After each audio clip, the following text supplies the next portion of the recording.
आज बुधवार का दिन यानी कि दो एक्सपायरीज के बीच का एक सैंडविच सेशन है। तो सबसे बड़ा क्यों तो यही है क्योंकि नॉर्मली आप देखिए कल हमको एक डिवाइन इंटरवेंशन मिला ट्यूसडे का, लेकिन आज देखते हैं वेंसडे किस तरीके से रिएक्ट करेगा। अर्निंग्स के हिसाब से आज बहुत ज़्यादा इंपॉर्टेंट दिन नहीं है। एफएनओ के तो दो ही नंबर्स हैं, एक निफ्टी का टेक महिंद्रा और एक इंपॉर्टेंट है एंजल वन। उसके अलावा दो और इंपॉर्टेंट नंबर्स हैं एलटीटीएस और आईटीसी होटल्स। तो इसका मतलब आज हम थोड़ा सा अर्निंग्स के भरोसे नहीं है। इवन जो रिएक्शन आनी अर्निंग्स की वो बहुत बड़ी अर्निंग्स की रिएक्शन नहीं है, एक आध एचडीएफसी लाइफ वगैरह इधर उधर है, लेकिन उसके अलावा अर्निंग्स की इंपॉर्टेंस नहीं है। तो उस हिसाब से पहला घंटा जो है ना वो ग्लोबल क्यूज को बिलोंग करेगा।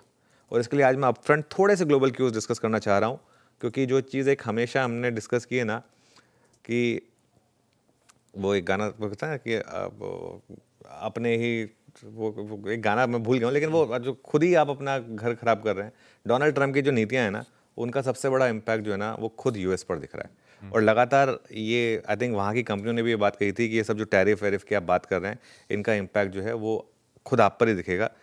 और कल का सबसे बड़ा कल क्यों डाउ जोन्स 400 पॉइंट नीचे था, नैस्डैक में बड़ी गिरावट आई, क्योंकि कल यूएस की जो रिटेल महंगाई के आंकड़े आए और जो बॉन्ड यील्ड्स उसके बाद जिस तरीके से भागे उन्होंने काफ़ी इम्पैक्ट डाला। देखिए आप डाउ जोन्स में करीब करीब 400 पॉइंट के करीब की गिरावट थी। और कल सीपीआई जो है उनका वो 0.2% बढ़ा है मंथ ऑन मंथ और 2.9% ईयर ऑन ईयर बढ़ा है। और ये अगर आप देखें जनवरी के बाद सबसे बड़ी बढ़त है इन्फ्लेशन के नंबर में।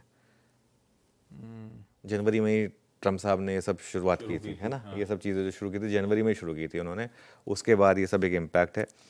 अब ऐसे में अब आप भले ही कह लें कि पावल साहब को रेट कट करना चाहिए, इस इन्फ्लेशन डेटा में कोई गवर्नर रेट कट नहीं कर सकता, और खास तौर से एक इंडिपेंडेंट गवर्नर तो बिल्कुल रेट कट नहीं कर सकता। तो इसके लिए ये मार्केट को थोड़ा सा रिस्क लगा, और इसी वजह से मुझे लग रहा है कि आज क्यों हम गिफ्ट निफ्टी पर 90 पॉइंट नीचे, इसका एक बड़ा कारण ये हो सकता है कि आज आईटी शेयरों में फिर थोड़ी सी गिरावट आएगी। वैसे आईटी के नंबर्स काफ़ी खराब रहे हैं इस क्वार्टर में, तो ये हो सकता है कि आज फिर से आपको आईटी लीड करे ऑन द वे डाउन पहले घंटे में, जैसे कल हुआ था।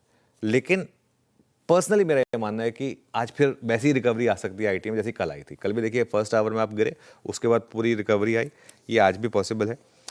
लेकिन पूरा बाजार यूएस की वजह से नहीं गिरेगा। यूएस मार्केट गिरा इसकी वजह से पूरा बाजार नहीं गिरेगा। और मिड कैप और स्मॉल कैप में तो अच्छी आउट परफॉर्मेंस है। मुझे तो हैरानी नहीं होगी 15 मिनट में अगर मिड कैप और स्मॉल कैप आज ग्रीन में आ जाए तो, और मिड कैप और स्मॉल कैप में एक आज अच्छा आपको वापस मूव भी दिखे। अगर हमारे बाजार में अब गिरावट आनी है तो वो अर्निंग्स की वजह से आनी है, वो यूएस की वजह से नहीं आनी है। अगर गिरावट आनी है तो वो अर्निंग्स की वजह से आनी है। इस हफ्ता जैसे हम बार बार बात कर रहे हैं मेक और ब्रेक है, मतलब मंडे को उसका जो बड़ा रिएक्शन आएगा, जो दो बड़े बैंकों के नंबर्स आएंगे इस हफ्ते, एक्सिस, एचडीएफसी बैंक और आईसीआईसीआई बैंक, मतलब तीन बहुत बड़े आपके सबसे बड़े प्राइवेट सेक्टर बैंक्स, इनके नंबर्स आने हैं। इन्होंने अगर अच्छे नंबर दिए बाजार चलेगा। यहाँ नंबर्स के डिसअपॉइंटमेंट की जगह नहीं है, लेकिन मैं डिस्कस भी नहीं करना चाहता कि अगर यहाँ नंबर्स डिसअपॉइंटमेंट आ गई तो बाजार का क्या होगा। तो इसके लिए ये आपके लिए थोड़ा सा एक मेक और ब्रेक लेवल, मेक और ब्रेक फैक्टर्स होंगे मार्केट के लिए। मेक और ब्रेक